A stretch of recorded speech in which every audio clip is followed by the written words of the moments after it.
ចាបងបងនេះគឺជាសកម្មភាពដែលអូនកំពុងព្យាបាលជាប់ជួនបងស្រីទេជន់ចាយើងព្យាបាលជួនបងលើកនឹងលើកទី2ចាលើកទី1បងទទួលបានផលច្រើនថ្ងៃហ្នឹងបងគាត់ជួនបងស្រីគាត់មកដើម្បីព្យាបាលដែរចាក្នុងការដែលព្យាបាលហ្នឹងតនីជួនបងប្អូន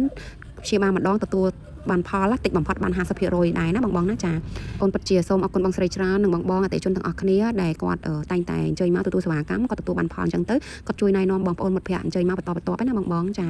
ហើយសម្រាប់បងបងដែលគាត់មានបំណងគាត់ចង់ព្យាបាលស្បែកមុខចាប៉ុន្តែគាត់នៅស្ទះស្ទើចិត្តកុំស្ទះស្ទើចិត្តទៀតបងចាតនីជួនបងប្អូនពេលដែលបងប្អូនព្យាបាលទទួលបានផលក្នុងពេលម្ដងបាន 50% តិចបំផុតណាបងខ្លះបាន 80% ឡើងចាចិត្តចូលឆ្នាំថ្មីបងយើងផ្លាស់ប្ដូរអ្វីថ្មីទៅបងនៅលើស្បែកមុខយើងមានជាប់ឬក៏មានអត់រុយស្បែកមុខយើងខ្មៅចាក៏មិនល្អដែរអញ្ចឹងយើងរកការចាស់ចេញម្ដងទៅបងដើម្បីវាផ្លាស់ប្ដូរស្បែកយើងថ្មីអញ្ចឹងទៅវាធ្វើឲ្យស្បែកយើងសភ្លឺគីឡូស្អាតអញ្ចឹងណាបងចាបើថាតាមងៅនៅលើផ្ទៃមុខចាគេអត់ឲ្យស្បែកមុខយើងទុកខ្មៅឬក៏ស្អាតទេបងចាធ្វើមិនឲ្យសភ្លឺស្អាតអញ្ចឹងណាបងចាហើយបងចំណាំមើលទៅពេលដែលបងព្យាបាលស្បែកមុខសភ្លឺស្បែកមុខបងនិយាយទៅយើងចេះលើសម្រស់តែម្ដងណាបងចាចុងឆ្នាំយើងមានប្រម៉ូសិន 30 ទៅដល់ 50% ណាបងចេញមកទទួលការប្រម៉ូសិនបានភ្លាមតែម្ដងណាបងមានចំណាអារម្មណ៍អាចឆាតសួរបានណាបង